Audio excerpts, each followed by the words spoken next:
Halo teman-teman semua, selamat pagi, siang, sore, dan malam. Film apa yang pertama kali muncul di pikiran kalian ketika harus merekomendasikan film trilogi?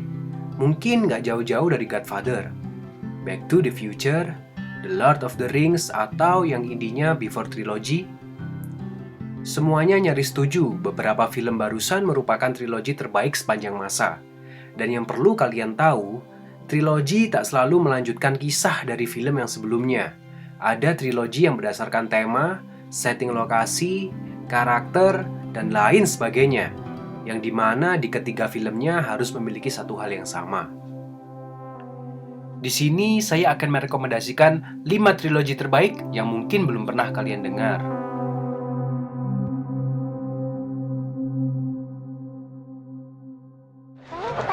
Excuse me. Excuse me. Hello. Boss, you got VCD with Takeshi Kamishiro or not? Jangan panggil gua bos. My name is Jason. Orchid Trilogy. Trilogi ini merupakan karya dari negara tetangga, yaitu Malaysia. Film komedi romantis karya almarhumah Yasmin Ahmad ini mengisahkan tentang hubungan asmara seorang gadis yang bernama Orchid dengan beberapa pria yang pernah hadir dalam hidupnya. Trilogi ini tak hanya mengisahkan tentang hubungan asmara dari para karakternya, tetapi terdapat potret lain yang jauh lebih penting, yaitu bagaimana lika-liku keberagaman manusia lewat status sosialnya, budaya, bahkan agama. Nanti kalau kena langgar dengan lori lagi sekali, apa yang susah? Potret-potret inilah yang menjadikan trilogi ini terbaik. Tak hanya sekedar menghibur lewat guyonan romantisnya, tetapi banyak nilai-nilai tabu yang sudah jelas sangat dekat dengan diri kita. Apalagi Malaysia dan Indonesia masih serumpun. Maka dari itu trilogi ini sangat jelas kita rasakan dan patut untuk kita resapi.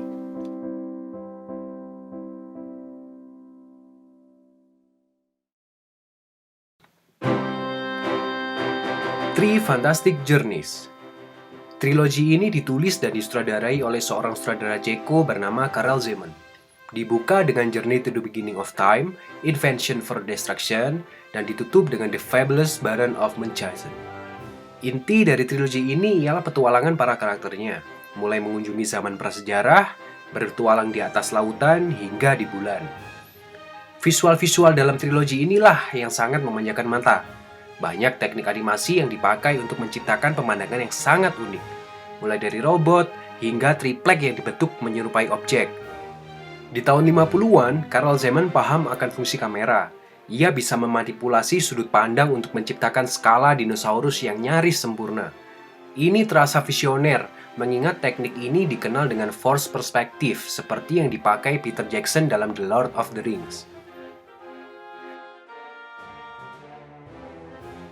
Film semakin terasa unik dan ciamik ketika mulai memadukan dua warna seperti ini, dan juga dengan komposisi frame yang sangat sedap dipandang. Maka dari itu, trilogi ini wajib kalian masukkan ke dalam keranjang daftar film kalian, melihat rangkaian visual yang sangat visioner dalam sejarah perkembangan sinema dunia.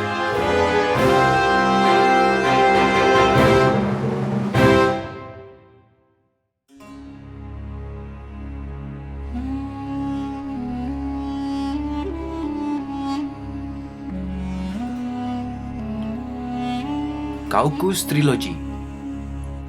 Jika kedua film sebelumnya merupakan film yang gampang dinikmati, berikut ini merupakan trilogi yang aneh, unik, tapi puitis. Menontonnya begitu indah, hingga berhasil menciptakan pengalaman menonton yang tak terlupakan. Trilogi ini ditulis dan disutradarai oleh Sergei Parajanov, yang sempat dipenjara karena karya-karyanya bertentangan dengan nilai-nilai yang ada di negaranya pada masa itu. Trilogi ini secara garis besar mengeksplor gaya sinema Parajanov, melihat tiap framenya memiliki keindahan bak lukisan yang bergerak. Pause aja film ini dimanapun, kita bisa menikmatinya sebagai lukisan yang diam, penuh simbol, dan sangat metaforis. Dalam The Color of Pomegranates, Parajanov mengisahkan tentang Sayed Nova, seorang penyair legendaris Armenia semasa ia kecil hingga dewasa. Naratifnya seakan samar, tak terbaca ini maksudnya apa, tapi kita mungkin akan paham jika kita cermat. Seperti scene ini, Parajanov menyajikan potret Sayat-Nova semasa ia kecil, yang sangat dipengaruhi dengan buku, hingga membuat dirinya menjadi penyair yang terkenal. Atau dalam Asikerip, yang dimana buah delima merah matang berubah menjadi hitam membusuk, ketika Asikerip ditolak cintanya oleh ayah sang kekasih. Apa yang kita tonton dalam trilogi ini merupakan pengalaman yang aneh, tapi bisa bikin ketagihan. Nikmatilah saja filmnya tanpa memaksa otak kita untuk berpikir terlalu jauh.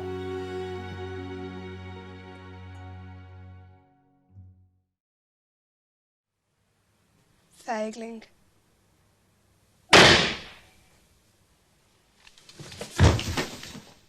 Glaciation Trilogy.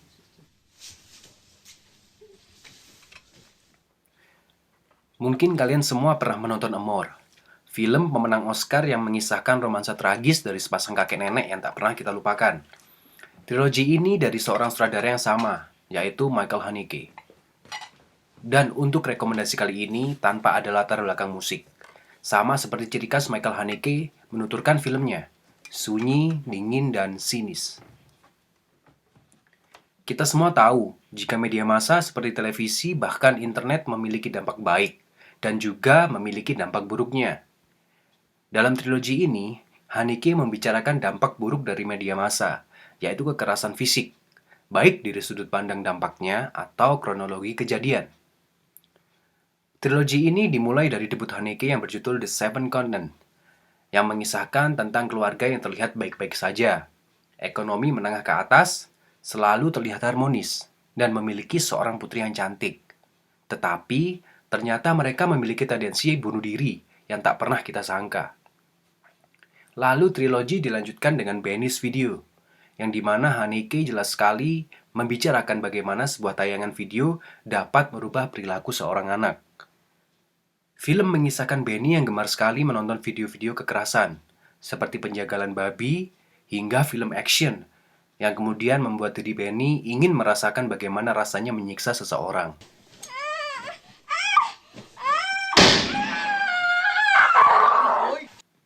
Trilogi lalu ditutup dengan 71 Fragment of a Chronology of a Change, yang dimana Haneke menyajikan kronologi pembunuhan kisah nyata yang pernah terjadi pada Desember 1993. Di zaman teknologi seperti sekarang ini, yang dimana adik-adik kita dengan bebas mengenal seluruh konten internet, menjadikan film ini penting untuk kita tonton, menyadarkan kita akan bahaya media massa, menjaga adik-adik kita, lalu berpikir bagaimana cara kita memilah dan menentukan baik buruknya konten media massa.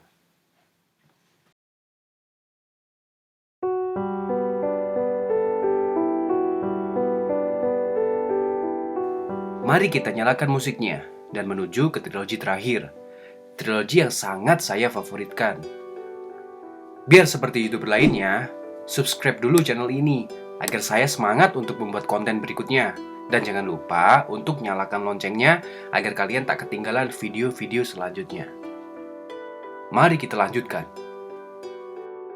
Cocker Trilogy. Jika disuruh memutuskan trilogi apa yang sangat mempengaruhi hidup saya, jawabannya ialah trilogi ini. Trilogi yang ditulis dan disutradarai oleh Abbas Kiarostami ini mengisahkan sebuah desa di Iran yang bernama Cocker, yang dimana di tiap filmnya memiliki kisahnya sendiri-sendiri, tapi saling sambung satu sama lain.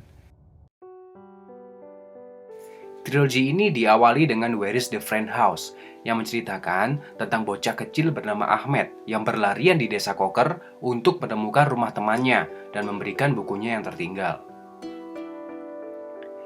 Lalu sequelnya berjudul Life and Nothing More, yang mengisahkan tentang seorang sutradara dan anaknya berkendara menuju desa Cocker untuk mencari seorang anak yang pernah bermain di filmnya pada waktu itu. Mengingat desa tempat tinggal anak tersebut baru saja terkena bencana gempa, sang sutradara memutuskan untuk mencari kabar anak tersebut dan memastikan dirinya selamat. Ketika saya menonton film ini, untuk pertama kalinya saya merasakan pengalaman yang tak pernah saya temukan di film manapun. Ini dikarenakan keterkejutan saya ketika film mulai menunjukkan foto Ahmed, seorang anak yang menjadi karakter utama dalam Where is the Friend House. Saya pun berhenti sebentar, Apakah Ahmed seorang bocah yang ada di dunia nyata, yang dirinya benar-benar terkena gempa? Apakah ini dokumentari? Atau bahkan dokumenter? Semua keterkejutan ini rasanya sangatlah menakjubkan. Tak pernah rasanya saya temukan di film manapun. Sebuah karya seni yang sangat kuat untuk kita rasakan. Lalu film ditutup dengan sempurna oleh Through the Olive Trees yang mengisahkan di balik layar pembuatan film Life and Nothing More. Dari sini saja trilogi sudah terdengar menarik, melihat gaya bertutur yang unik dari peleburan fiksi dan dokumenter. Ini merupakan mahakarya dari almarhum Abbas Kiarostami yang tak boleh kalian lewatkan. Kisahnya sangat sederhana, jujur sekaligus puitis baik dari visual hingga tutur pengadeganannya.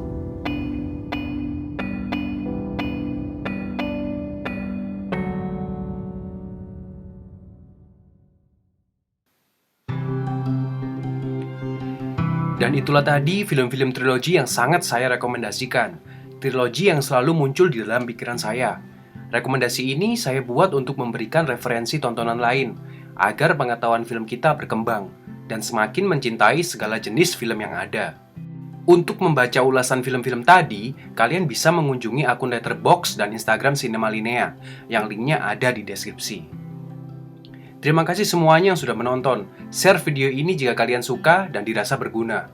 Sampai jumpa di bahasan film selanjutnya. Selamat pagi, siang, sore, dan malam.